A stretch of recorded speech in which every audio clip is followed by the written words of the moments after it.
ওই মা কবর থেকে দোয়ার আশায় বসে আছে, আমার খুকা করিম মাহফিলে গেছে, বুঝি কিছু দোয়া আমার জন্য পাঠাই দিবে।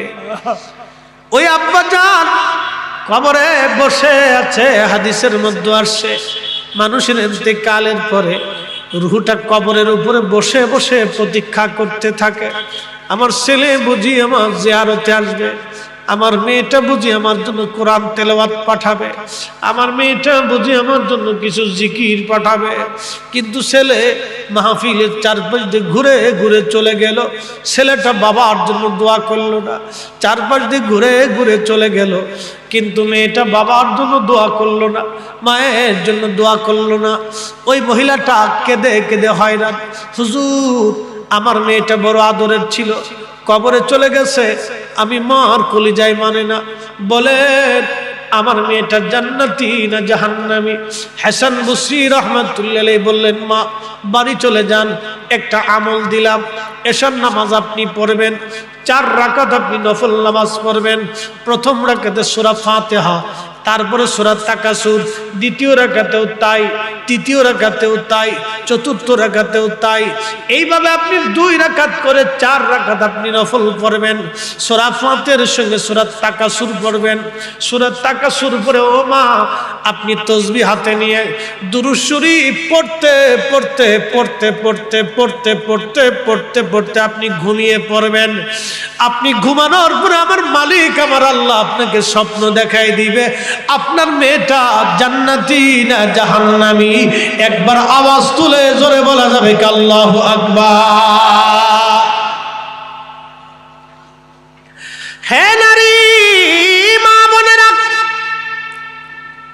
নারীদের জন্য 3টা নসিহত নবীর।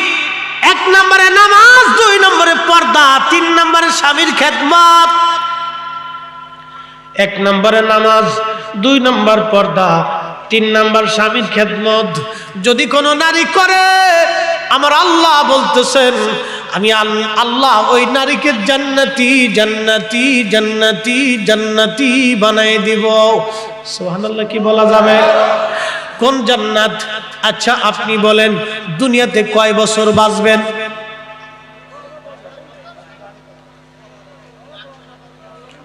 বলার কোনো সুযোগ আছে? কারো 60, কারো 70, কারো 80, কারো 90, কারো 100। কয়দিন আগে ব্রাহ্মণবাড়িয়া গেছি ভৈরবে মাহফিল করার জন্য, আমার দোস্ত যায়। ওই যে সিলেট অঞ্চল, একসঙ্গে বহু মাহফিল আমার এই বন্ধুর সঙ্গে করেছি। আজিজি সাহেবের নাম সিলেটের রন্ধে রন্ধে মানুষ চিনে, সাতক্ষীরাবাসী নাও চিনলে সিলেটের মানুষ চিনে। আমার বাড়ি, দেশের বাড়ি ফরিদপুর, ফরিদপুরের মানুষ আমার চিনে না, কিন্তু সারা চট্টগ্রাম ডিভিশন আর সিলেট ডিভিশনে যা বলবেন ফরিদি সাহেবকে, দেখেন কানা কুই দিবে হুজুরের বাসুরি।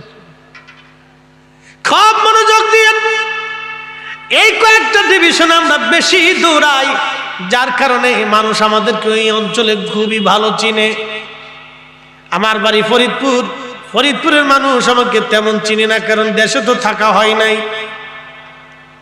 মনোযোগ দিয়েন বাপ, 60, 70, 80 বছর আমরা পৃথিবীতে বাঁচবো। ভৈরবে যায় শুনলাম এক বুড়া আমার পাশে বসে রয়েছে, দাদা জিজ্ঞেস করলাম দাদা বয়স কত? 119 বছর।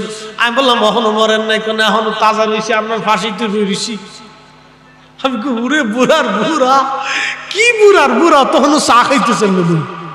আমি কি উড়ে সব বড় দোস্ত 119 বছর বয়সে বেটা বইয়ে চা খাইতেছে, তাও রাত 3টের সময়। আমি 2টের সময় যাই মাইক ধরছি, রাত 2টে থেকে 4টে পর্যন্ত বয়ান করছি, বুড়া 4টে পর্যন্ত বেরিয়েছে। আর আমরা দেশের পোলাপান খালি ফেসবুক টিভি, এই কথা কন না কেন? খালি মানকি সিবা দিয়ে ঘুরতেছে, দেখেন যুবক, শত শত যুবক মানকি সিবি দিয়ে ঘুরতেছে, আর আমরা কিছু যুবকরা বসে পড়ছে। মারহাবা কন। যারা মাহফিলে বসছে আর যারা সারফেস দিয়ে টেম্বারি খেলাচ্ছে, ওরা কি একরকম সমান? কখনোই না। এই দুনিয়াতে কয়দিন বাঁচবো বলেন তো? এক মুরব্বী চিন্তা করছে যে বয়স হয়ে গেছে গা, একটু মক্কা মদিনার থেকে ঘুরে আসি।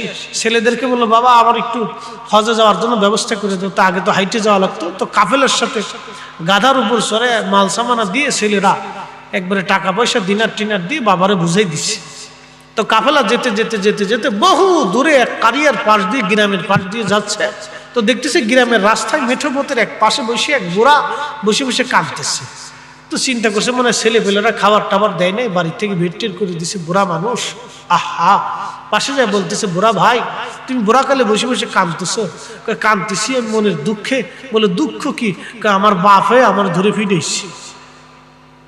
তোমার আবার বাপ আছে? কহা আছে, বাইক বইছে। তোমার বাপ তো তাহলে দেখতে হইলে কেমন বাপ যে বুড়াকালে বুড়া ফোলারে ফিরেছে। আচ্ছা যাইতো, তো যাই দেখে জল চৌকির উপরে এক বুড়া বসে রয়েছে, খুনখুনা বুড়া, চুল টুল সব পাইকে সাদা হয়ে গেছে, চামড়া টামড়া গুজে রয়েছে, কিন্তু টনটনা বুড়া। সালাম দিয়ে কয়, কাকা বুড়াকালে বুড়া ফোলাটারে এমনি ফিটেছেন? কয় সাদে ফিটেছি, হেতায় ওর বাবার লগে দাদার লগে বিয়াদবি করছে, এর লগে ফিটেছি। দাদাও আছে ঘরের ভিতরে বেরিয়েছে। আমি মাপ চাই, আমার বুড়া দেখার দরকার নাই। আমি মাপ চাই, আমার বুড়া দেখার দরকার নেই, জীবনে বুড়া দেখছি।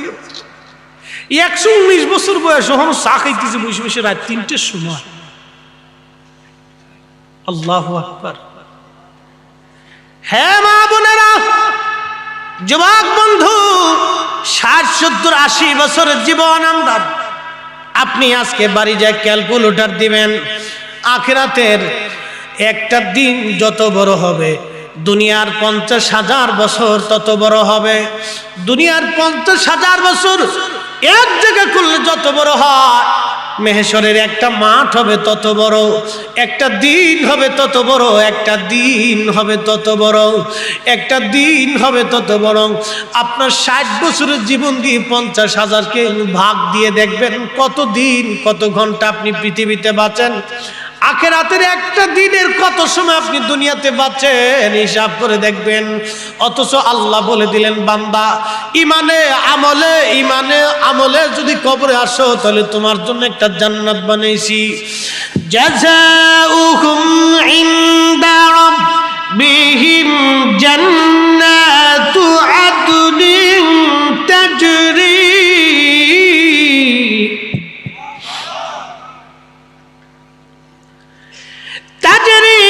মিন তাহতিহাল আনহার।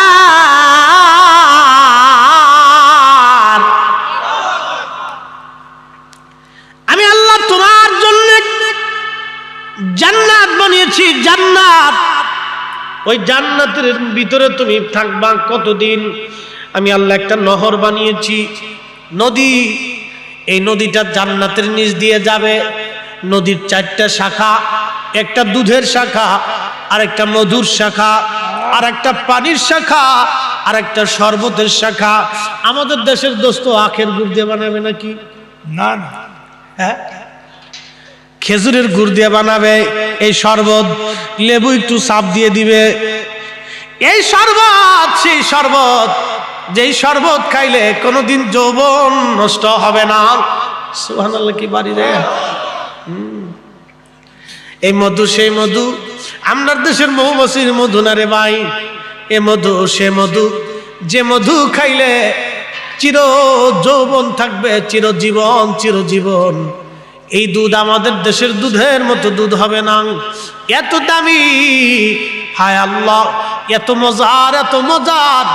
এর উৎপত্তি কোথায় জানেননি? আল্লাহর নবী বলেন, সাহাবীরা আল্লাহ আমাকে নিতে নিতে, জিবরাইল আমিন আমাকে নিতে নিতে নিতে নিতে একটা গম্বুজের কাছে নিলেন। খুব মনোযোগ দেন, এই নদীর উৎপত্তি কোথায় বলে দিয়ে যায়। নবীজি বললেন, জিবরাইল আমাকে নিতে নিতে নিতে নিতে নিতে নিতে একটা গম্বুজের কাছে নিলেন। বিরাট বড় গম্বুজ। গম্বুজটা এত বড়, কত বড় জানুনি সাহাবীরা? একটা আংটি, এই যে হাতের আংটি, সাহারা মরুভূমির মধ্যে ছেড়ে দিলে সাহারা মরুভূমির কাছে আংটিটা দেখতে যত বড়।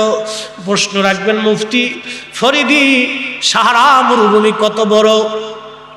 আফ্রিকার 4টে বড় বড় দেশের সমন্বয়ে একটা মরুভূমির নাম সাহারা মরুভূমি। বাংলাদেশের অন্তত 20টা দেশের সমান হবে একটা মরুভূমি। সুবহানাল্লাহ বলা যাবে না? বাংলাদেশের প্রায় 20টা দেশের সমান হবে একটা মরুভূমি। এই মরুভূমির মধ্যে যদি আমার আংটিখানা ছেড়ে দেওয়া হয়, দেখতে যত বড় দেখা যাবে। নবীজি বললেন, উম্মত রে, সারা পৃথিবীটাকে যদি ওই গম্বুজের উপরে ছেড়ে দেওয়া হয়, সাহারা মরুভূমিতে একটা আংটি দেখতে যত বড় দেখা যায়, ওই গম্বুজটার উপরে পৃথিবীটা তত বড় দেখা যাবে। একবার আওয়াজ তুলে জোরে বলা যাবে আল্লাহু আকবার। তাহলে গম্বুজ যদি এত বড় হয়, আল্লাহ কত বড়?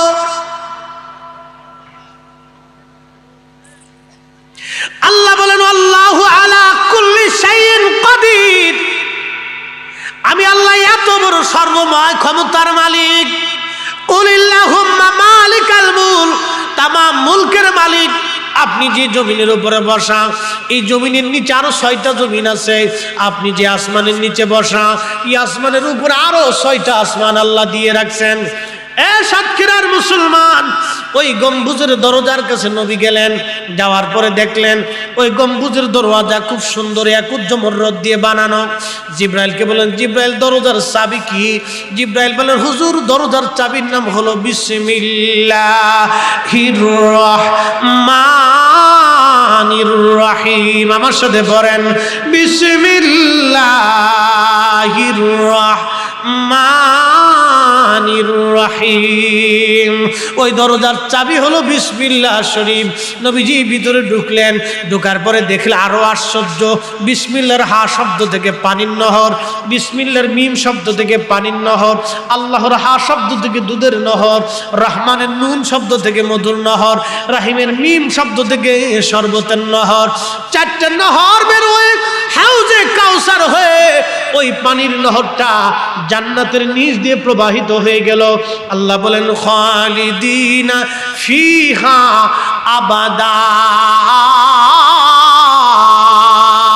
ওই পানি ওই জান্নাতে একদিন না 2 দিন না, আমার এই বান্দারা চিরদিন চিরদিন চিরদিন চিরদিন। যে জীবনে শুরু হবে আর কোনোদিন শেষ হবে না, শুরু হবে আর শেষ হবে না, শুরু হবে আর শেষ হবে না, শুরু হবে আর শেষ হবে না। ওই জান্নাতের ভিতরে আমি আল্লাহ সেই নহরের পানি পান করাবো। ওই জান্নাতের ভিতরে আমি আল্লাহ তাদেরকে নাজ নিয়ামত দিব। 10টা দুনিয়া যত বড় হবে, একটা জান্নাত আমি বান্দাকে সর্বনিম্ন করে দান করব। 10টা দুনিয়ার সমান একটা করে জান্নাত আমি আল্লাহ দেব। একবার জোরে জোরে বলা যাবে কি আল্লাহু আকবার। আল্লাহ কেন দেবেন? রাদিয়াল্লাহু আনহুম ওয়া রাদু আনহু যালিকা লিমান খাশিয়া রাব্বা। আল্লাহ তাদের উপরে রাজি হবে, তারাও আল্লাহর উপরে রাজি হবে। মুসলমান সাতক্ষীরাবাসী ভালো করে শুনে নেন, এই মাহফিল থেকে বুঝে যাবেন তাহলে দুনিয়াটা অল্প সময়ের জন্য আমাদের জীবন আমাদেরকে ফাঁকি দিয়ে চলে যাচ্ছে। একদিন মাটির ভিতরে হবে ঘর, যে মন আমার কেন বাঁধো দালান ঘর, মন আমার কেন বাঁধো দালান ঘর। হাজী সাহেব চলে গেছে, কিন্তু যোগ্য সন্তান দুনিয়ার মধ্যে রেখে গেছে। যদিও তারা মাদ্রাসায় পড়ে নাই, জেনারেল শিক্ষিত। আমার দেশের বহু ছেলেরা মাদ্রাসায় পড়ে, দোয়া মানে না। এই আসতে করলেন কে? জোরে খান, আরো জোরে। এই সাতক্ষীরার মুসলমান জোরে বলেন, যেই ছেলে মাদ্রাসায় পড়ে দোয়া মানে না, তার চাইতে 1000 গুণে এই সন্তান ভালো যে ছেলে কলেজে পড়ে দোয়া মানে। আচ্ছা বলেন তো, 40 বছর একটা বাবা পরিশ্রম করে সন্তানের কাছে কি চায়? মুরব্বীকে জিজ্ঞেস করবেন, বাবাকে জিজ্ঞেস করবেন, মুরব্বী তুমি বুড়া কালো তো কিছু খাইলে না, জমি একটা বেঁচে কিনে আর তারপরে ভালো মন্দ খাইয়া যাও। বুড়া মাথাটা নিচু করে বলবেন, না রে বাবা, আমার ছেলে পেলেরা থাকবে, ওরা কোথায় খাবে, কোথায় দাঁড়াবে না। আমার বাচ্চারা বলে, মুরব্বী কি জন্য আপনি কত কষ্ট করেন, ওরা আমার কবরের পাশে যা আমার জন্য দোয়া করবে। কি কথা কন না কে? যে ছেলে বাবার মরার পরে দোয়া করে না, দোয়া মানে না, ওই ছেলে পালার চাইতে কুত্তা পালা ভালা। হাত উঁচা করে বলেন ঠিক না বেঠে? জিন্দাবাদ। কষ্ট হচ্ছে? হচ্ছে। আপনাদের আঞ্চলিক ভাষায় বলছি, হচ্ছে দোস্তর ভাষা, হচ্ছে। ঠিক আছে, চলবে। জিন্দেগি দিচ্ছি তো, ওই যে আসল জিন্দেগি মারতেছি আজকে। পুরা দোয়া করবি না কে? দোয়া তো করতেই হবে, দোয়া মানতেই হবে। কি কথা বলেন, ঠিক কিনা? দোয়া তো মানতে হবে। দোয়ার ওয়াজ করতেছি। হাসান বসরির জীবনে আমি লিখছি না, ঘটনা লিখেছি ইমাম সাখাবি। ইমাম সাখাবি কি আমার দোস্ত জানে, আপনার সাধারণ লোক চিনবেন না। ইমাম সাখাবি ইমাম হযরত আসকালানির ছাত্র, ইমাম জালালউদ্দিন সুয়ুতী রহমাতুল্লাহির একবারে মানে সহপাঠী বন্ধু। আমরা যেমন একসাথে ওয়াজ করি, ইমাম সুয়ুতী ইমাম সাখাবি একসাথে কিতাব লিখতো। লক্ষ লক্ষ হাদিস ওনাদের মুখস্থ ছিল। একসাথে জোরে বলা যাবে না আল্লাহু আকবার? ওনার একটা কিতাব আছে আল কাউলুল বদি, আমার ঘরে আছে। এই কিতাবের ভিতরে উনি ঘটনাটা লেখছে যে হাসান বসরি রহমতুল্লাহ আলাইহি মহিলাকে বললেন, যাও তুমি রাত্রিবেলায় যে এই আমল করে ঘুমাও, আল্লাহ স্বপ্ন দেখাবে। মহিলা যে এশার নামাজ পড়ে 4 রাকাত নফল নামাজ পড়লো সূরা তাকাসুর দিয়ে, আর দুরূদ শরীফ পড়তে পড়তে ঘুমানোর পরে দেখে আহা, মেয়েটা জাহান্নামের কঠিন লেলিহান আগুনের শিখার ভিতরে জ্বলতেছে, আর চিৎকার মেরে বলতেছে, মা ও মা, আমি জাহান্নামের কঠিন কষ্টের মধ্যে আছি, মা আমি খুব কষ্টের মধ্যে আছি। আহা, কোন মা কি সহ্য করতে পারে? আহা, মাটা ঘুম থেকে উঠে পাগলের মতো হয়ে গেছে, আমার মেয়েটা জাহান্নামের মধ্যে ডুবতেছে। ও নারী, আপনাকে বলতেছি, হে মা, আপনাকে বলতেছি, সেই দিনের মায়েরা তাহাজ্জুদ কাজা করতো না, সেদিনের মায়েরা, সেদিনের বোনেরা বুরকা ছাড়া রাস্তায় বের হতো না। আর আপনি তো বুরকাই আপনার নাই। হাই হাই হাই, এই বেডিরে কেমনে ওয়াজ শোনাবো বলেন তো? হ্যাঁ, ফ্যাশন হয়ে গেছে না? বুরকার নাম দিছি, আমি নাম দিছি টুরকা। হ্যাঁ, বন্ধু খালি বলতেছে জিন্দিগি, জিন্দিগির কথা। জিন্দেগি তোর যাইরে ফাঁকি দিয়া সোনার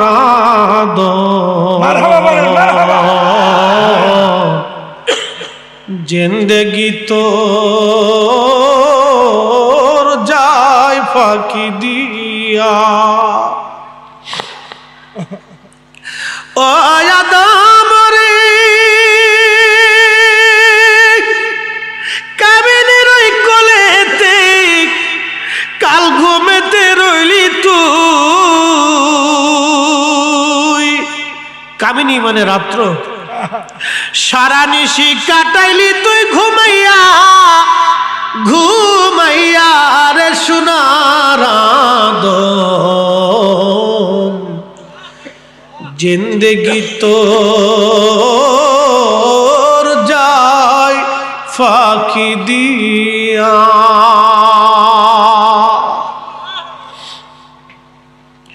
ও আদম রে, পাক ধরিয়া গেছে দাড়ি, দন্ত বসে গুটা চারি,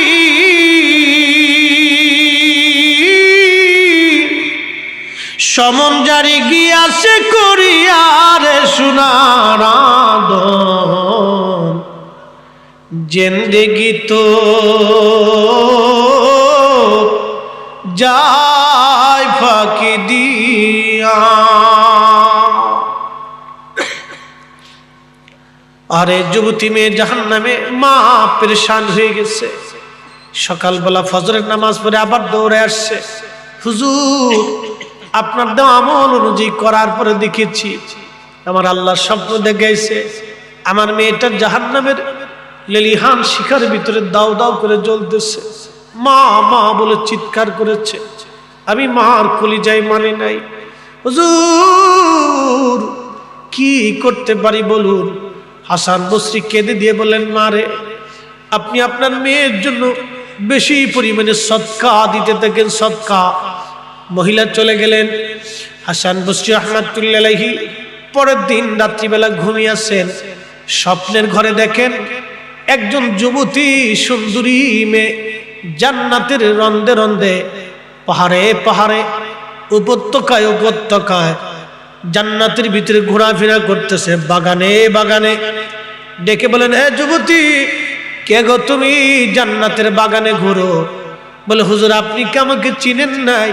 আমি সেই মেয়েটা, যেই মেয়েটার জন্য আমার মা আপনার কাছে গিয়েছিলেন আমাকে দেখার জন্যে, খোঁজ নেওয়ার জন্যে যে আমি জান্নাতি না জাহান্নামী। হাসান বসরি বললেন, মা বলো তো তুমি জান্নাতে কি কারণে আসলা? মেয়েটা বলতো যে হুজুর, আমাকে যে এই গোরস্থানের মধ্যে দাফন করা হয়েছিল, এই গোরস্থানে 70,000 মানুষ কবরস্থ করা হয়েছে, আমি একা না, আর 70,000 মানুষ ওই গোরস্থানের মধ্যে ছিল। ওই গোরস্থানের পাশ দিয়ে একজন আল্লাহর অলি, আল্লাহর অলি, আল্লাহর বন্ধু গোরস্থানের পাশ দিয়ে যাওয়ার সময় দুরূদ শরীফ পড়ে পড়ে আমাদের জন্য দোয়া করে গিয়েছিল। হুজুর, ওই দুরূদের কারণে, দোয়ার কারণে আল্লাহ খুশি হয়ে আমাদের 70,000 গোরস্থানবাসী যারা ছিল সবার জীবনের গুনাহগুলি আল্লাহ মাফ করে দিয়ে আমাদেরকে মালিক জান্নাতি জান্নাতি জান্নাতি বানাইছে। হ্যাঁ, চিৎকার মেরে বলেন আল্লাহু আকবার। দোয়া কি হবে? দোয়া চলবে। তাহলে যে ছেলে মাদ্রাসায় পড়ে দোয়া মানে না, ওটা মানুষ হতে পারে না। এই কথা বলেন না কেন? ওটা কি হতে পারে নাই? ও মানুষ হতে পারে না, মানুষ হতে পারে। আমি নবী না চিনিলাম, কি যে ভুল করিলাম। কি কথা কর না কা? আমি নবী না চিনিলাম, কি যে ভুল করিলাম। ভস্মে ঢালিলাম ঘি, মানুষ হইয়া ভবেতে আসিয়া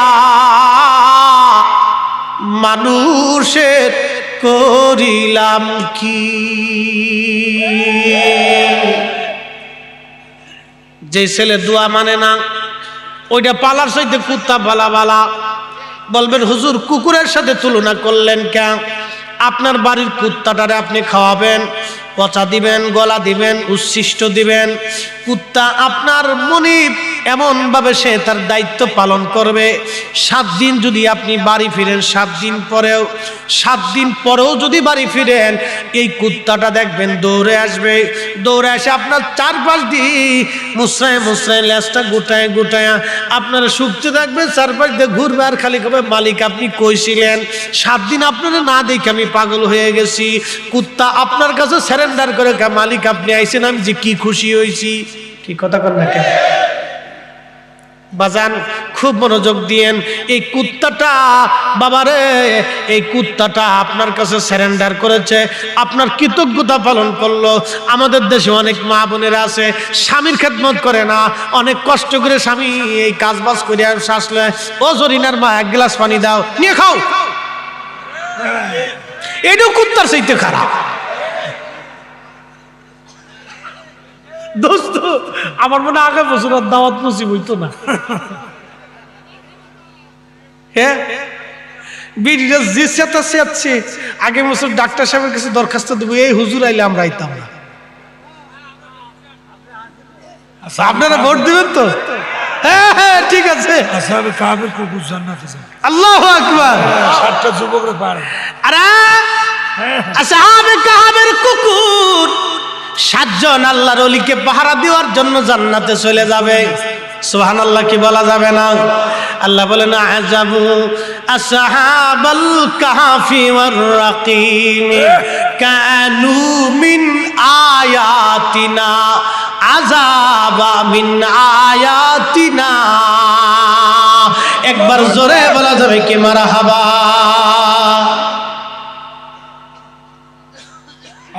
কষ্ট হচ্ছে আপনাদের? এই কুত্তার কাহিনী আল্লাহ কোরআনে বলেছে, মারহাবা বলা যাবে না। এই কুকুরের নাম ছিল কিতমির। এই কিতমির কুকুরটা আল্লাহর 7 জন অলিকে ভালোবাসলো। এই অলিদেরকে তৎকালীন জমানার কাফের বাচ্চা তারাই দিল। তারা দৌড়ে আসতেছে, কুত্তাটাও পাশে পাশে আসে। একজন একটা লাঠি দিয়ে কুত্তারে বাড়ি মারলো, কুত্তার জবান খুলে গেল। ডাক দেখো, ও আল্লাহর অলিরা, আমাকে মারবেন না, আমি আপনাদেরকে ভালোবাসি, ভালোবাসার জন্যে আমি আপনাদের সাথে হইছি, আমাকে তাড়াই দিবেন না। এই কুকুর 7 জন ওলির সঙ্গে চলে গেল, তারা গুহার মধ্যে যা ঘুমাইলো। এই কুত্তাটা গুহার সামনে বসে বসে পাহারা দিতে লাগলো। আহারে কি ত্যাগ, কি কৃতজ্ঞতা! পাহারা দিতে দিতে দিতে দিতে না খেয়ে খেয়ে খেয়ে খেয়ে কুকুর ওইখানে মারা গেল, মরে গেল, মরে গেল, মরে গেল। কিন্তু কুকুর দরজা ছাড়লো না। কুকুর মরে গেল, মরে গেল, মরে গেল, মরে গেল, কিন্তু দরজা ছাড়লো না, দরজা ছাড়লো না। আল্লাহর কাছে এই দৃশ্যটা এত ভালো লাগলো। আল্লাহ দেখলো এই কুকুরের কত বড় কৃতজ্ঞতা, সে তার আপন বন্ধুদেরকে সে ছাড়ে নাই। এ পাহারা দিতে দিতে দিতে দিতে মারা গেল। আল্লাহ বলেন আযাবু আসহাবাল কাহফি ওয়ার রাকিমি কানু মিন আয়াতিনা। আমার আয়াত, আমার নিদর্শনাবলীর মধ্যে কতই না আশ্চর্য নিদর্শন। আসহাবে কাহফের ঘটনা, আল্লাহ এই ঘটনাকে আশ্চর্য নিদর্শন বলে দিলেন। আহা, এই কুকুরটাকে নবী বললেন সহিহ বুখারীর কিতাবুল আম্বিয়াতে, সহিহ বুখারীর কিতাবুল আম্বিয়াতে নবী বললেন, উম্মাত এই কুকুরটাকে আমার আল্লাহ পাক বেহেশতের তাসনিম নদী, একটা নদী আছে নাম তাসনিম, বেহেশতের একটা নদী আছে তাসনিম, এই নদীর ভিতরে যাকে গোসল করাবে তার চেহারা পূর্ণিমা চাঁদের মতো উজ্জ্বল হয়ে যাবে। এই কুকুরটাকে ওই পানি দিয়ে গোসল করাইলো, ভিতরেও পাক হইলো, বাইরেও পাক হয়ে গেল। কুত্তার আকৃতি বাদ দিয়ে দুম্বার আকৃতি দিয়ে আমার আল্লাহ ওই 7 জন আল্লাহর ওলি যুবকের সঙ্গে আমার আল্লাহ এই কুত্তাটাকে জান্নাতি বানিয়ে দিল।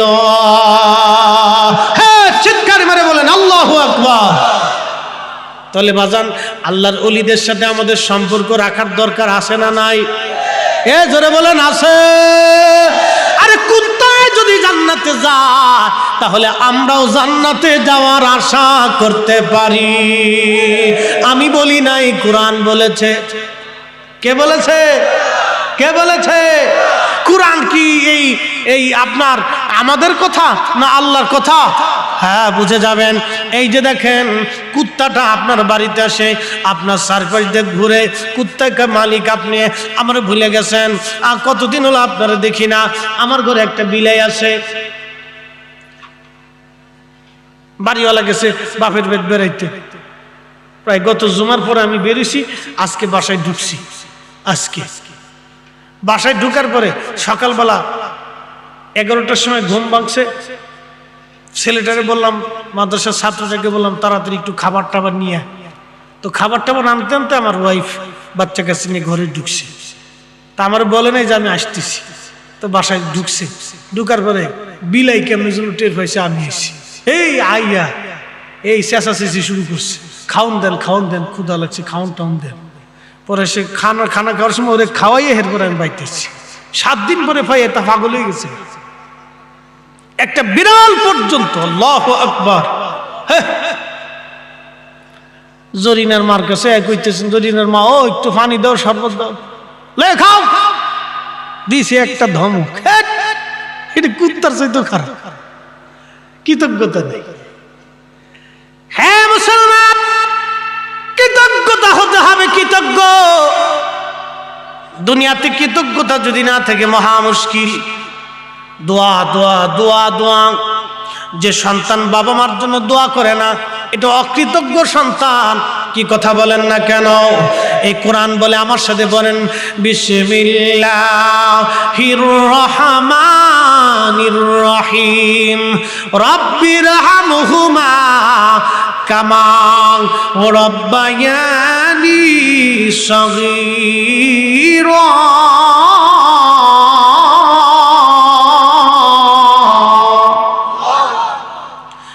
ও বান্দা, তুমি সেইভাবে দোয়া করো যেইভাবে আমি বলেছি।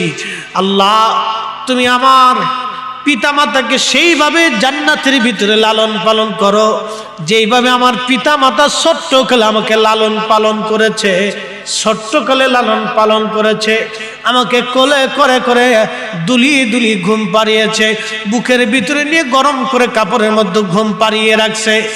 আল্লাহ, তুমি সেইভাবে আমার পিতামাতাকে লালন পালন করো। আমার মালিক আমার আল্লাহ নিজে দোয়া শিখাইলেন। আর আমার দেশের ছেলেরা এখন দোয়া মানে না, কয় এটা বেদাত। কে বলছে রে? শায়েখ বলছে। তোর শায়েখ তোর দোয়াও খাইছে, তোর 8 টাকা তারাবির 20 টাকা তারাবির 8 টাকা বানাইয়া 12 রাকাত চুরি করে ফেলছে। এই আস্তে কোন কে জোরে কোন। মসজিদে জুতা চোর আছে না নাই? কিশোর এই জোরে কোন। জুতা চোর পাইলে কি চুমা দেন? কারণ কি? এটা জুতা চোর, এটা হলো গরিব চোর। যারা মসজিদ থেকে জুতা চুরি করে নেয় হলো গরিব চোর। এর মানে কিছু টিছু নাই, এই পাইছে এক জোড়া জুতা নিয়ে বেঁচে খাইব, এলো গরিব চোর, ছেঁচড়া চোর। আপনার মসজিদ থেকে আজকে নামাজ চুরি হয়ে গেল 12 রাকাত। সারা জীবন সাহাবীরা নামাজ পড়লো 20 টাকাত, তাবিরা নামাজ পড়লো 20 টাকাত।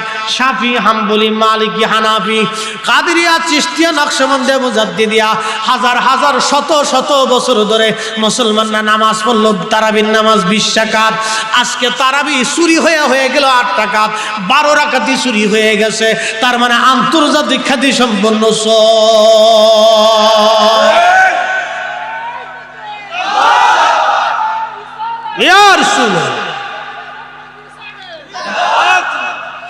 কিশোর, আন্তর্জাতিক শোর। বলে হুজুর দলিল কি? আমি কত দলিল দেবো? আমার ঘরে এত কিতাব আছে, দলিল দিয়ে কবরে থুই দিয়ে যাবে। আর কিতা কইতাম বলেন তো? আর কি বলবো? হযরত ওমরের মতো সাহাবী,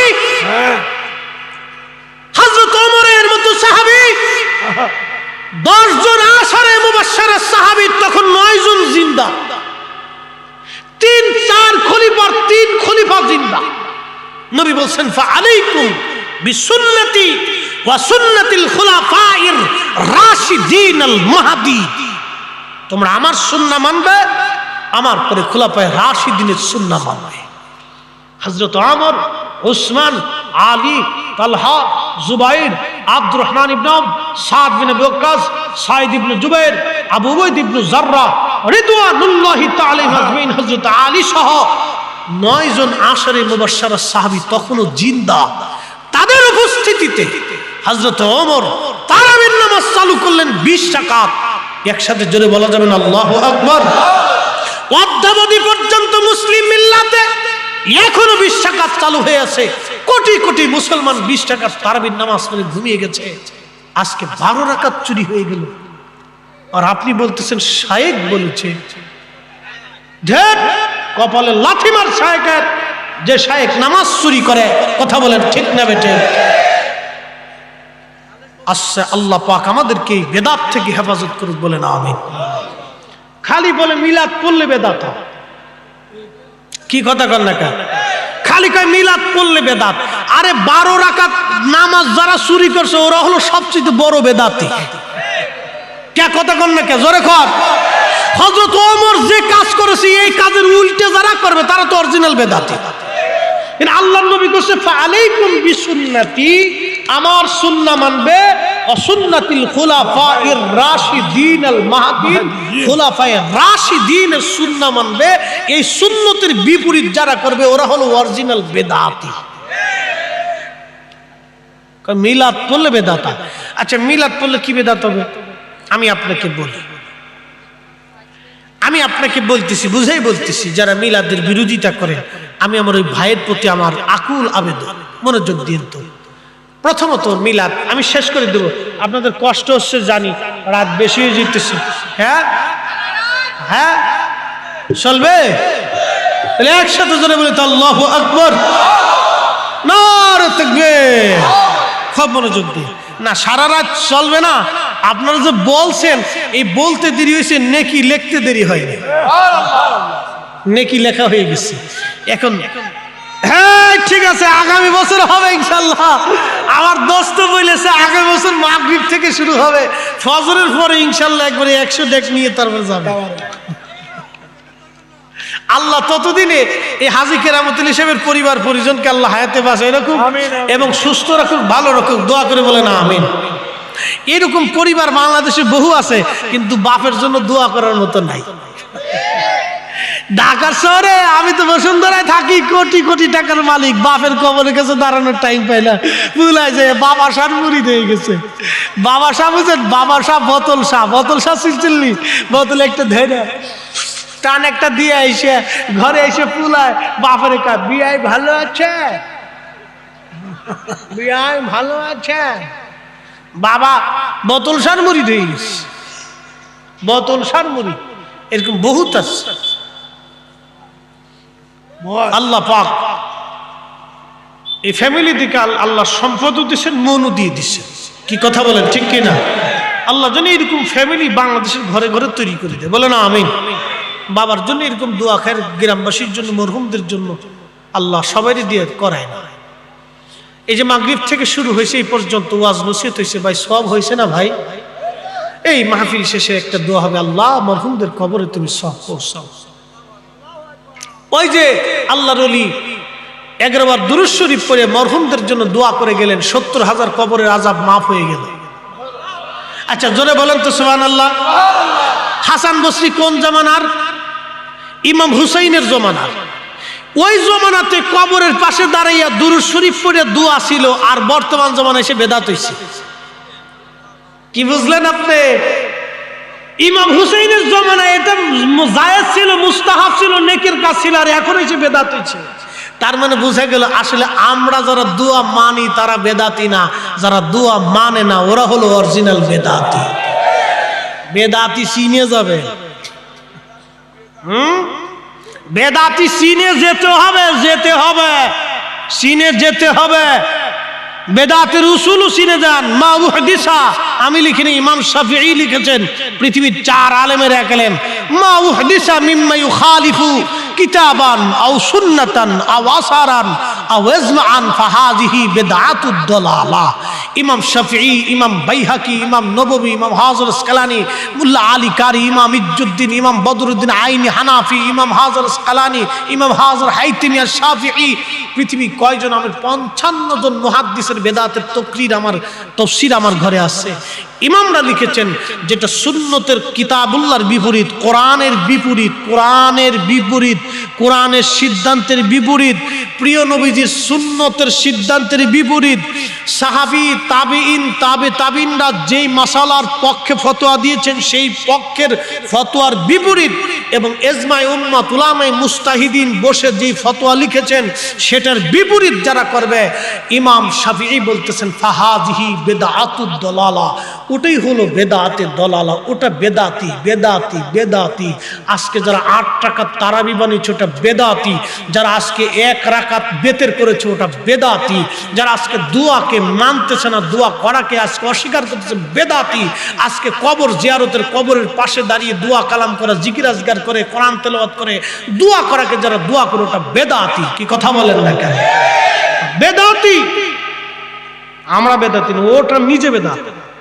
আমপুরি ওই আল্লাহকে খুশি করেছিলেন হযরত শাহজালাল ইয়ামানি, ওই আল্লাহকে খুশি করেছিলেন খাজা মাইনুদ্দিন চিশতি আজমেরি সঞ্জারি, ওই আল্লাহকে খুশি করেছিলেন মুজাদ্দিদ আল ফিসানি সেরহিন্দি, ওই আল্লাহকে খুশি করেছিলেন বরফের গাউসে পাক মহিউদ্দিন আব্দুল কাদের জিলানী, ওই আল্লাহকে খুশি করেছিলেন খাজা বাহাউদ্দিন নকশবন্দ বুখারী রাহমাতুল্লাহি আলাইহি, ওই আল্লাহকে খুশি করেছিলেন নিজামুদ্দিন আউলিয়া রাহমাতুল্লাহি আলাইহি, ওই আল্লাহকে খুশি করেছিলেন আল্লাহর যত প্রিয় ওলিরা কবরে ঘুমাই গেলেন, মাটির নিচে শত শত বছর পর্যন্ত মাটি তাদের শরীর স্পর্শ করতে সাহস করে নাই।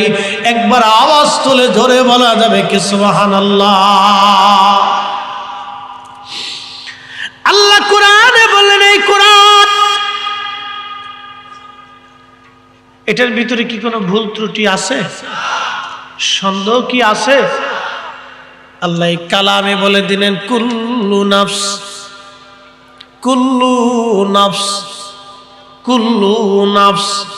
প্রত্যেক জীবন যায়িকাতুল মাউত, মরণের স্বাদ আস্বাদন করা লাগবে। আপনার আমার সামনে যেই ফুল আছে একেও মরণের স্বাদ নিতে হবে, যেই মাটির উপরে বসে আছেন তাকেও মরণের স্বাদ নিতে হবে। যে ঘাসের উপরে বসে আছেন তাকেও মরণের স্বাদ নিতে হবে। যে কুকুর আপনার বাড়ি পাহারা দেয় তাকেও মরণের স্বাদ নিতে হবে। যেই বিড়াল আপনার খাটে আপনার কম্বলের নিচে ঘুমায় তাকেও মরণের স্বাদ নিতে হবে। যেই ফেরেশতারা আছে তাকেও মরণের স্বাদ নিতে হবে। যে মানব দানব জিন পরি সৃষ্টি মাখলুক আছে তাকেও মরণের স্বাদ নিতে হবে। আপনি যে দুনিয়ার মধ্যে আছেন এই গাছ তরু লতাপাতা যা কিছু আছে একেও মরণের স্বাদ নিতে হবে। প্রত্যেকটা জীবনকে মরণের স্বাদ নেওয়া লাগবে। কোনো মানুষই মরণ থেকে বাঁচতে পারবে না, কোনো মানুষই মরণ থেকে বাঁচতে পারবে না, কোনো মানবই মরণ থেকে বাঁচতে পারবে না। ইন্নাল মাউতাল্লাযী তাফিরুনা মিন, আল্লাহ বলেন এই মৃত্যু তোমার কাছে যাবে, এই মরণ তোমাকে খুঁজতে থাকবে। এই মরণ থেকে পালানোর মতো কোনো রাস্তা নাই। আসেন ওই মরণ আসার আগে দুনিয়ার জগৎ থেকে মালিককে খুশি করা লাগবে। যেই মালিক এই কোরআন নাজিল করেছেন সেই মালিক এই কোরআনের মধ্যে বলেন, হে আমার বান্দা শোনো শোনো, ইন্নাল্লাযীনা আমানু ওয়া আমিলুস সলিহাতি উলাইকা হুম খায়রুল বারিয়া। ইমানে আমলে যদি কবরে যাও, ইমানে আমলে যদি কবরে যাও, ইমানে আমলে যদি কবরে যাও, উলাইকা হুম খায়রুল বারিয়া, তুমি হবে সৃষ্টির মধ্যে সেরা। এই মালিকই কোরআনে বললেন, ওয়াল্লাযীনা আমানু ওয়া আমিলুস সলিহাতি ফি রাউজাতিল জান্নাহ। ইমানে আমলে যদি কবরে আসো তাহলে তুমি তোমার কবরটাকে আমি আল্লাহ রওজা বানায় দিব, রওজা বানায় দিব, রওজা বানায় দিব, জান্নাতের বাগান বানায় দিব। একবার জোরে বলা যাবে কি আল্লাহু আকবার? বুঝতে অসুবিধা, কষ্ট হচ্ছে? তাহলে মাহফিলে কি দোয়া করে যাওয়া যাবে? কেন যাবেন? ডাক্তার সাহেব আমাকে একটা কথা বলছেন, ওনার আব্বাজানের একটা ওসিয়ত ছিল, একটা ওসিয়ত ছিল, বাবা মানুষকে খাওয়াইও। আমার কলিজায় লাগছে এটা। বলে হুজুর কেন লাগছে? ছোট্ট করে বলি, আপনাকে যদি বলি বাপ আপনার ছেলেটা খুব উপযুক্ত হয়েছে, তো একটা মেয়ে দেখছি বিবাহ দিবেন, তো আপনি জিজ্ঞেস করলেন ফরিদে হুজুর মেয়েটা কি করে? বললাম পতিতলায় থাকে। বলেন আপনি কি আপনার যুবক সুঠাম সুন্দর ছেলেটার সাথে কি পতিতলের কোনো মেয়ের বিবাহ দিবেন? অনেক যুবকরা আমাদেরকে খুব মহব্বত করে, বলে হুজুর প্রত্যেক দিন আপনার ওয়াজ শুনি, এত পরিমাণে ভালোবাসে যে দেখা হইলে বুকের মধ্যে জড়িয়ে ঘুরে ধরে পাগলের মতো হয়ে যায়। ওই যুবককেও যদি বলি ছোট তোমার জন্য একটা মেয়ে দেখছি পতিতলায় থাকে, ও ছেলে কি আমার কথা মানবে? মানবে না। পতিতলের কোনো মেয়েকে কেউ গ্রহণ করতে চায় না, সমাজ থেকে সে একেবারে বঞ্চিত। সে এক আলাদা অন্ধকার জগতের মানুষ। কত পুরুষের শয্যাশায়ী সে হয়েছে টাকার বিনিময়ে, তার মাথার থেকে পা পর্যন্ত পুরোটাই ভ্যানিশ হয়ে গেছে, ভিতরেও নাপাক বাহিরেও নাপাক। এ মুসলমান, সৃষ্টির নিকৃষ্ট নারী সে নারী যে টাকার বিনিময়ে দেহ ব্যবসা করে। সৃষ্টির নিকৃষ্ট পুরুষ সেই পুরুষ যে টাকা দিয়ে অন্য নারীর দেহ কিনে ভোগ করে। মোহতারাম উপস্থিতি, পতিতা নারী কাস্টমারের জন্য রাস্তার পাশে দাঁড়িয়েছে। এমন সময় কুকুর হাঁপাইতে হাঁপাইতে জিহ্বা বের করে ফেলছে। বুঝে যাবেন লক্ষ্য দলিলে কাজ হয় না, বিবেকের দলিল হলো সবচেয়ে বড় দলিল। বিবেকের বুঝ হচ্ছে সবচেয়ে বড় বুঝ। বাংলাদেশে বহু ভাই আছে নামাজ পড়ে কিন্তু বোনের জমি বুঝাই দেয় না। এ কথা বলেন না কেন? বহু ভাই আছে বোনের জমি বুঝাই দেয় না। বোন এসে বলে ভাই জমি দিবি না, পরে নিস। এই পরে নিতে নিতে ভাই কবরে চলে গেছে। কি কথা কন না কেন? ভাই কবরে চলে গেছে পরে নিস বলতে বলতে, কিন্তু বোনের জমি দেয় নাই। আচ্ছা বলেন জমি কি বুঝাই দেওয়া লাগবে না? লাগবেই তো। মালিক ইয়াউমিদ্দিন, এই কোরআন বলতেছে মালিক ইয়াউমিদ্দিন, আমি মালিক হচ্ছে বিচার দিনের জজ কোর্ট, আপনার ম্যাজিস্ট্রেট কোর্ট থেকে মুক্তি পেলে হে মামলায় হেরে গেলে জজ কোর্টে যেতে পারেন, ওখান থেকে হাইকোর্ট সুপ্রিম কোর্ট থেকে আপনি মামলা খালাস পেতে পারেন, কিন্তু মাগার আল্লাহর আদালত থেকে মামলায় খালাস পাওয়ার কোনো রাস্তা নাই। বহু ভাই সেই দিন মামলার আসামি হয়েছে। আমার এলাকায় একজন বোন এসে বলতেছে, ভাই কিছু টাকা দেন। আমি বললাম কারণ কি? বলে ওষুধ কিনতে হবে। তা বললাম আপনার ভাই তো অনেক পয়সার মালিক, আপনি টাকা চান, দেয় না। আমি বললাম আচ্ছা বুঝলাম, আপনার তো অনেক জমি আছে, ভাগে পান, ভাইরে বুঝাই দেয় না। আমি বললাম চান না? চাইলে খালি পরে নিস। আমি বললাম হজ করে আসছে, হজ করে আসার পরে ডিগ্রি আরো বাড়ছে। কি বুঝলেন? ডিগ্রি আরো বাড়ছে হজ করে আসার পর। হ্যাঁ মুসলমান, ওই পতিতা নারী টাকার জন্যে, কাস্টমারের জন্যে দরজার সামনে দাঁড়ানো। ঠিক এমন সময় একটা কুকুর হাঁপায়া হাঁপায়া রাস্তা দিয়ে যাচ্ছে। পতিতা নারীর মনে বড় মায়া লাগছে। আহারে আমার মালিকের একটা সৃষ্টি কুকুর, পানির অভাবে জিহ্বা বের হয়েছে না, এই কুকুর পানিবিহীন মরতে পারে না। পায়ের মোজা খুলে কুয়ার ভিতর থেকে পানি উঠাইয়া ওই প্রতিদানেরই কুকুরকে পানি পান করানোর কারণে আমার রাসূল সহিহ বুখারীর মধ্যে বলেন, উম্মত আমার মালিক আমার আল্লাহর রহমতের দরিয়ার মধ্যে ঢেউ লেগে গেল। আমার আল্লাহর সাথে সাথে ওই পতিতা নারীর সারা জীবনের অপকর্মের গুনাহগুলি মিটাইয়া মাফ করে দিয়ে আমার আল্লাহ তাকে জান্নাতি বানিয়ে দিছে। না হয়েছে না? সুবহানাল্লাহ, মনে বুড়ো হয়ে গেছে। একসাথে জোরে বলে, এ পাশ থেকে আওয়াজ আসে না, জোরে বলেন সুবহানাল্লাহ। কেন জোরে বলাইতেছি বুঝে যাবেন, আরো জোরে বলেন। কিসের জন্য মাফ হলো? একটা কুকুরকে পানি পান করানোর জন্য একজন পতিতা নারীর সারা জীবনের গুনাহ মাফ হয়ে গেল। হাই হাই হাই, আল্লাহ কত বড় দয়াবান, আল্লাহ কত বড় মেহেরবান, আল্লাহ কত বড় দয়াবান। এই কোরআন আল্লাহ বললেন, قل يا عبادي الذين اسرفوا على أنفسهم الله على أنفسهم لا تقنطوا من رحمة الله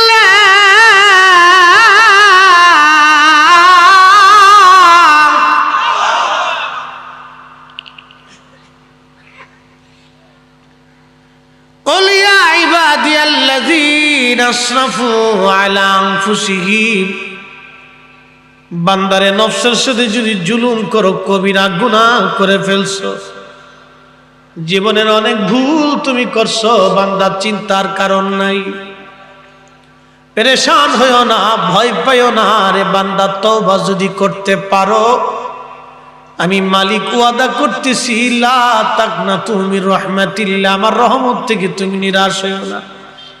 ওয়ালা ইয়াগফিরু যুনুবা জামিআ, আমি আল্লাহ তোমার জীবনের সব গুনাহগুলি মাফ করে দেব। আমার দিকে তাকাবেন একটা মিনিট, জাস্ট অ্যাটেনশন, আমার দিকে তাকাবেন। একটা পতিতা নারী কুত্তাকে খাওয়ানোর জন্য যদি জান্নাতে যেতে পারে, 100 তাবারকের খাবার কি বৃথা যাবে? আসতে বললেন কেন? জোরে বলেন, বৃথা যাবে? বুঝে যাবে। ডাক্তার সাহেব বললেন রাত্রিবেলা দিওয়াতে কারাকারি ফারাফারি করে অনেকেই 1 টুপলার জায়গায় 6 টুপলা লয়ে গেছে, তখন দিনে দেয়। আচ্ছা, যারা রাত্রিবেলা 1 টুপলার জায়গায় 6 টুপলা নিল, এরা জান্নাতে যাইব না? কে জান্নাতে দিবেন না? কে? কারণটা কি? এক টুকলার জায়গা যে বেটা 6 টুকলা দিছে, এই এক টুকলার জায়গা 6 টুকলা নিয়ে মুস্তাহাব না ওয়াজিব কোনটা? হ্যাঁ, আচ্ছা আমরা দেশে কিছু মানুষ আছে দেখবেন বাদামালার কাছে যায়, কয় এ বাদামালা তোর বাদামের দাম কত রে? আমার বাদামের দাম হচ্ছে 100 গ্রাম 25 টাকা। মাপ কত মাপ বুক? 250 গ্রাম মাপ। তো 250 গ্রাম বাদামালা মাপতে মাপতে এই দিক দিয়ে 25 গ্রাম খাইয়ে লাইছি। এরকম আছে না? বেশিরভাগ আমরা যুবক শ্রেণীরা এটা করে, 4-5টা দুষ্ট একবারে যায়। আচ্ছা ওই বাদামালার ব্যবসা কত? 500 টাকার বাদাম নিয়ে 1000 টাকার বাদাম নিয়ে বসে সারাদিন বেশিও 500 টাকা লাভ করে। 4-5 দিয়ে ঘিরে ধরে দাঁড়িয়ে আছে, 25 গ্রাম বাদাম খাইলে ওরা লাভ থাকে কি? গরিব মানুষ। বিবেকের মধ্যে কিভাবে কুত্তায় মুইতে দিছে খালি চিন্তা করছেন। কি আসেন কে কুত্তাই এমন ভাবে বুঝছে জোর বুঝি নাই। মেহেশ্বরের মাঠে বাদামালার পিছনে লক্ষ লক্ষ বছর দৌড়াইতে আর খালি কইতে বাদামালা মাফ করে দে, বাদামালাকে আইসি গেট আউট, সরে যা, আজকে চান্স নাই, সর। হ্যাঁ, এগুলি কাজ করবেন না। আপনার জন্য 1 প্যাকেট বরাদ্দ, 1 প্লেট বরাদ্দ, ওটাই খান। বেশি নিতে গেলে আরেকজনের রিজিকে হাত দিবে না। কি কথা বলেন না কেন? আজকে আপনারা যারা আসছেন একবার পারফেক্ট মুসলমান, এরা সিন্নি তাবারক জিলাফির জন্য কেউ আসে না, সব মহব্বত করে ভালোবাসে ওয়াজ শোনার জন্য আইছে। কথা বলেন ঠিক কিনা? কালকে রাত্রে যারা আসবে তারাও ওয়াজ শোনার জন্য আসবে। আজকে যারা আসছে একবার পারফেক্ট, এর ভিতরে খুঁত নাই, আজিজি ভাই কোনো ভেজাল নাই, এটা ভেজাল ছাড়া মুসলমান। নারে তাকবীর, নারে তাকবীর, ভেজাল ছাড়া। তাহলে আপনারা বলেন তো, প্রতিটা নারী কুত্তাকে খাওয়ানোর জন্য যদি জান্নাত নসিব হতে পারে, কুকুর শ্রেষ্ঠ না মানব শ্রেষ্ঠ? আল্লাহর বান্দাকে খাওয়ানোর জন্য আল্লাহ আমাদের জীবনের গুনাহ মাফ করবে। ভাই, এই খাবার নিয়ে আমাদের দেশে অনেক উসুল আছে। এটা খাওয়ান যাবে না, মিলাদের পরে যাব না, আগে যাব, মরার পরে যাইতো না, পরে যাইতো, খালি নানান ঝগড়া, খালি ভেজা। আরে বেটা, মানুষকে তো খাওয়াবারই চাই না। কি কথা কর না, খাওয়াইতেই চাই না। তুই আর ফতোয়া দিস না ভাই, তোর আল্লাহর দোয়াই লাগে। ফতোয়া দিয়ে দিয়ে আমরা শেষ করে ফেলেছিস একবার। কি কথা কর না, মানুষ মরে গেলে খাওয়ান যাবো না? 1 হুজুরের ওয়াজ সেদিন শুনতেছি, আল্লাহ মাফ করে দিই।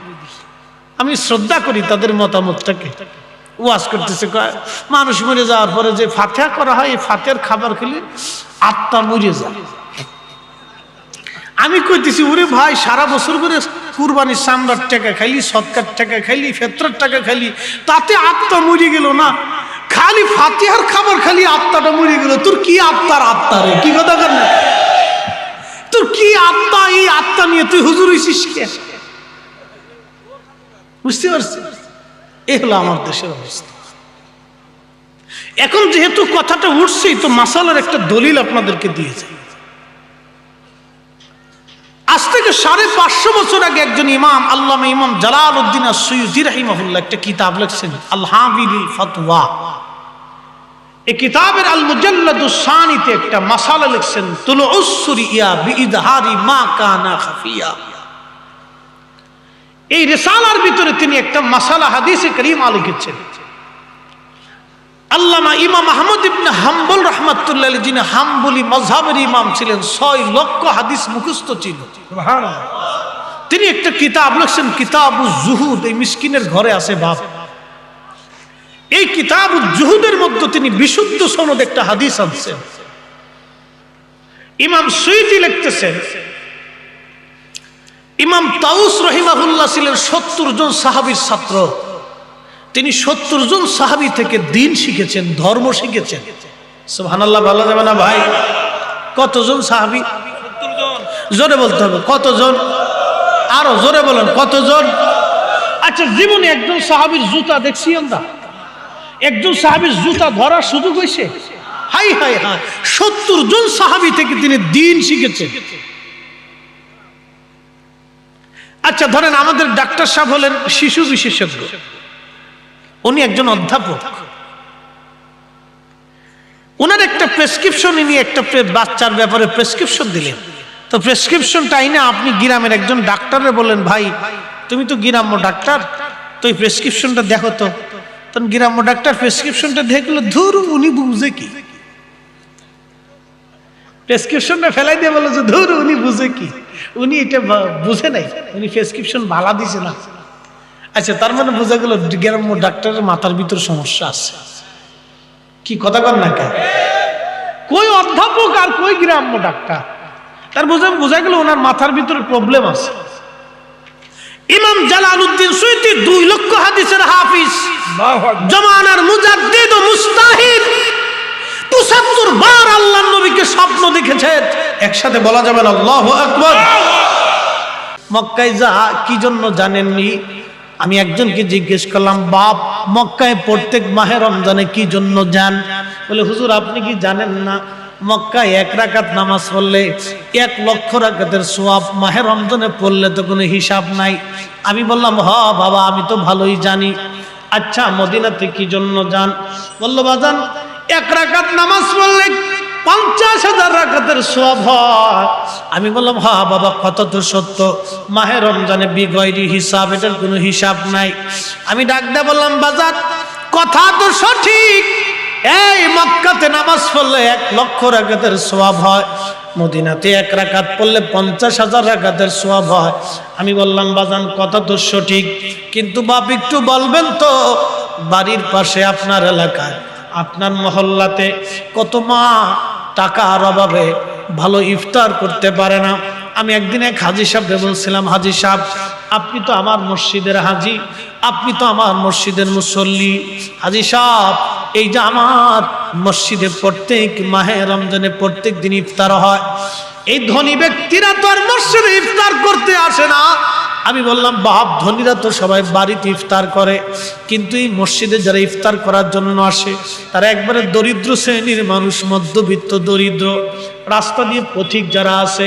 আবার অনেক সময় মসজিদে ইফতার করার জন্য বসে শহরে ঢাকাতে যারা অধিকাংশই মসজিদে যারা ইফতার করে অধিক লোক দরিদ্র, রিক্সাওয়ালা, দিন মজুর, ভ্যানওয়ালা, সারাদিন রোজা রাখার পরে সে জানে মসজিদে গেলে ভালো একটা ইফতার হবে। আমি বললাম হাজি সাহেব আপনি আল্লাহর ঘর তাওয়াফ করার জন্য যান নেকির আশায়, আল্লাহ পাওয়ার জন্য। হাজি সাহেব এই যে আমার গরিব মানুষ না খেয়ে থাকে, আপনি যদি প্রত্যেক দিনের জন্য ভালো একটা ইফতারের ব্যবস্থা করে যাইতেন তাহলে আল্লাহ পাওয়ার জন্য মক্কায় দৌড়ানো লাগতো না। আপনি যদি গরিব মানুষের ঘরে খাবার দিয়ে আসতেন বাজান, আল্লাহ পাওয়ার জন্য মদিনায় দৌড়ান লাগতো না, নবী পাওয়ার জন্য মদিনায় যাওয়া লাগতো না। আপনি উম্মতের হয়ে যাইতেন, নবীর উম্মত না খেয়ে থাকবে, আর আপনি মদিনায় যাইয়া নবীর জন্য কাঁদবেন, আমার নবী ধরা দেবে না। আল্লাহর বান্দা না খেয়ে থাকবে আর আপনি কাবা শরীফের চারপাশ দিয়ে ঘুরে ঘুরে কাঁদবেন আর বলবেন আল্লাহ মাফ করে দাও। আল্লাহ বলবে তা হবে না, আমার বান্দার ঘরে আগে খাবার পাঠাও, আমার বান্দারে খাওয়াইলে আমি আল্লাহর খাওয়া হয়ে যায়, আমার বান্দার আত্মাকে খুশি করলে আমি আল্লাহ খুশি হয়ে যাই। কথা বলেন ঠিক কিনা? আল্লাহর বান্দা বলবে রব বলেন কি? আল্লাহ বলেন কি আপনি তো রব্বুল আলামিন, আপনি কি করে অসুস্থ হন? আল্লাহ পাক বলবেন বান্দারে আমার তোমার প্রতিবেশী অসুস্থ ছিল, তুমি যদি তার সেবা করাইতা, ওষুধ কিনে দিতা, আমি আল্লাহর সেই দিন সেবা করা হয়ে যাইতো রে বান্দা, আমি আল্লাহর সেই দিন সেবা করা হয়ে যাইতো। হা হা আমরা বুঝি কয়জন এই হাদিস, মানি কয়জন এই হাদিস? আল্লাহর নবী বলতেন উম্মত প্রত্যেক দিন তুমি খাবারে ঝোল বাড়িয়ে দিবে, এজন্যই তুমি ঝোল বাড়াইবা, কারণ ঝোল বাড়ানোর কারণে তোমার তরকারি থেকে তোমার প্রতিবেশীকে তরকারি তুমি দেবা, তরকারি যদি দাও তোমার খাবারের সাথে সে অন্তর্ভুক্ত হবে, তোমার খাবার থেকে সে অন্তর্ভুক্ত হওয়ার কারণে আল্লাহ পাকের নবীর একটা সুন্নত আদায় হয়ে যাবে। আল্লাহ নবীর দরবারে একজন সাহাবী 1 পেয়ালা দুধ নিয়ে আসছে, দুধ সারাদিন পরে 1 পেয়ালা দুধ আনছে, দুধ এনে বললেন হুজুর আপনি দুধ খানা কবুল করে নেন। আল্লাহর নবী দুধখানা হাতে নিয়ে, দুধের পেয়ালা হাতে নিয়ে বললেন, আবু হুরায়রা লাব্বাইকা রাসূলুল্লাহ, আমি মিশকাতের কিতাবুল আদাবের মধ্যে হাদিসখানা পড়েছিলাম, ইয়া রাসূলুল্লাহ, আবু হুরায়রা এই এক পেয়ালা দুধ তুমি সাহাবীদের মধ্যে বন্টন করে দাও। আল্লাহর নবী সাহাবী ছিলেন তখন, আহলে সাফফা সাহাবী 80 জন সাহাবী। আমার দোস্ত জানে ওই আহলে সুফফা সাহাবীরা মসজিদে নববীর পূর্ব পাশে, আল্লাহর হাবিবের রওজা মোবারকের পূর্ব পাশে, বাবে জিব্রাইলের ডান পাশে আহলে সুফফা সাহাবীরা ঘুমাইতেন। ওইখানে সাহাবীরা থাকতেন।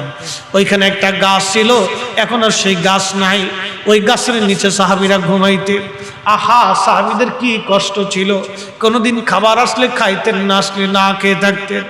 সাহাবী আবু হুরায়রা বলেন, আমি মনে মনে চিন্তা করি 3 দিন ধরে আমি না খাওয়া, কি খাবো? এই এক পেয়ালা দুধ 80 জন সাহাবীকে কি করে বন্টন করব? আমি বললাম, ইয়া রাসূলুল্লাহ, দুধের পেয়ালা তো মাত্র একটা, মানুষ আমরা 80 জন, হুজুর কি করে বন্টন করব?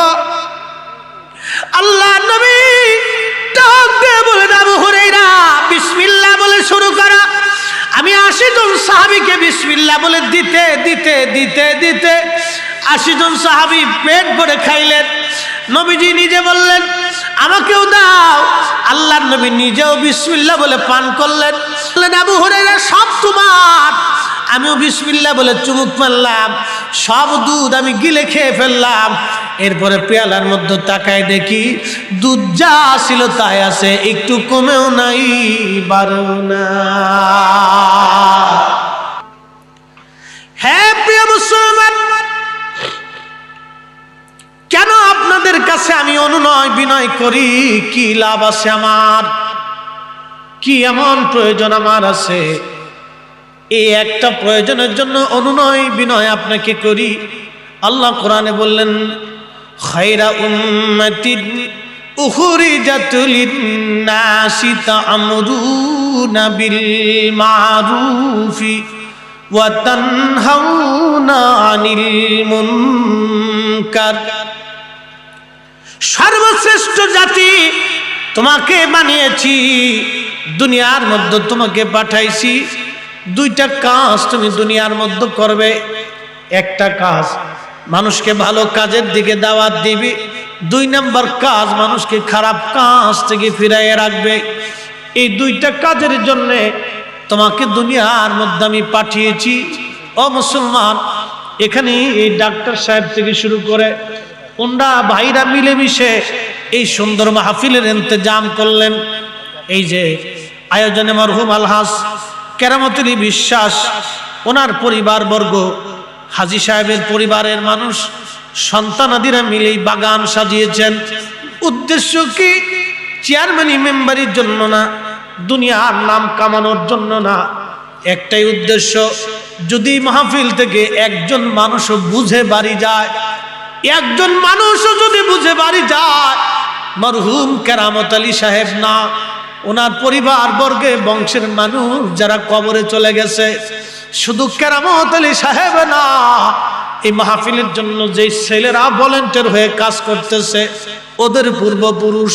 শুধু তাই নয়, আপনারা যারা এসে বাগান সাজাইলেন, আপনারা যারা এই মাহফিলের চারপাশ দিয়ে এসে রণবৃদ্ধি করলেন, একটা খুঁটি গাড়ার সাজে সাহায্য করেছেন, ডাক্তার সাহেব এবং তার ভাইদেরকে বুদ্ধি দিয়ে পরামর্শ যারা দিয়েছেন, আমার আল্লাহ এই ব্যক্তিটাকেও মাহরুম করে দিবে না। তাদের পূর্বপুরুষ সহ কবরে যারা চলে গেল, এই কবর থেকে তারা নেকি পাইতেই থাকবে, পাইতেই থাকবে, নেকির কমতি হবে না। একবার জোরে বলা যাবে কি সুবহানাল্লাহ? এবার যান আমার দিকে তাকান। আজকের মাহফিলে যারা বসে আছেন, ওই যে বলছিলাম দোয়া কেন করে যাবেন আপনি, একটা ঘটনা আপনাকে শোনাই। হযরত হাসান বসরি রাহমাতুল্লাহি আলাইহি পূর্ব জমানার একজন বড় ওলি। বলবেন হুজুর হাসান বসরি কে? উনি কত বড় ওলি ছিলেন একটু বুঝাই। হাসান বসরি ছিলেন হযরত ইমাম হুসাইন রাদিয়াল্লাহু আনহুর জমানায়। হযরত ইমাম হুসাইন যেদিন কারবালায় শহীদ হন, সেই দিন হাসান বসরি ইরাকের বসরাতে ছিলেন। একাধারে 3 দিন পর্যন্ত উনি খাবার খান নাই। 3 দিন পর্যন্ত অঝর দ্বারায় কাঁদছিলেন। কেঁদেছিলেন আর বলেছিলেন, হায় উম্মত, হায় আফসোস এই উম্মতের জন্য। এই উম্মত জমানার শ্রেষ্ঠ ব্যক্তিকে কারবালায় হত্যা করে ফেললো। হায় হায়, যাদের রক্তে রাসূল কারীমের রক্ত মিশে আছে তাদেরকে এই উম্মত কারবালায় শহীদ করে দিল। এইভাবে তিনি একাধারে 3 দিন পর্যন্ত বসরাতে বসে বসে কেঁদেছিলেন। তিনার নাম হযরত হাসান বসরি রাহমাতুল্লাহি আলাইহি। অনেক বড় ওলি ছিলেন জমানাতে।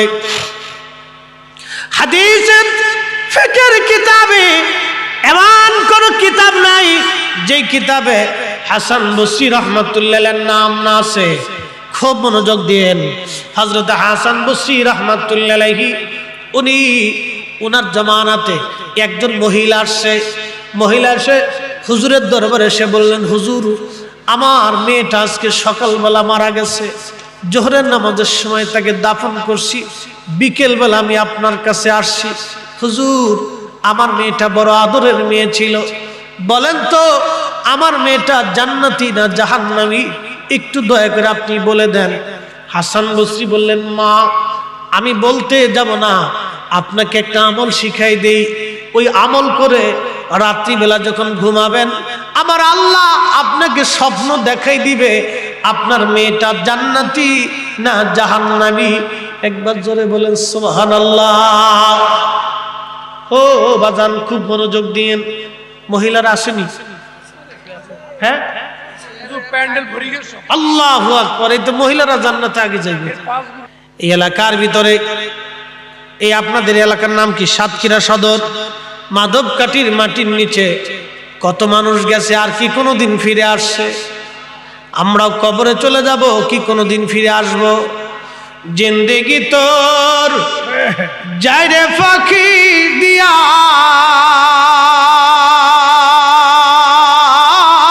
রে সোনার আদম। জিন্দেগি তোর যায় ফাঁকি দিয়া।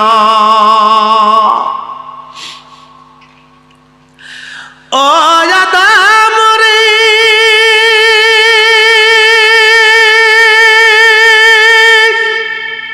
পাক ধরিয়া গেছে দাড়ি, দন্ত বাসে গোটা চারি, সমন জারি গিয়াছে করিয়ার সোনার আদম। জিন্দেগি তোর যায় ফাঁকি দিয়া।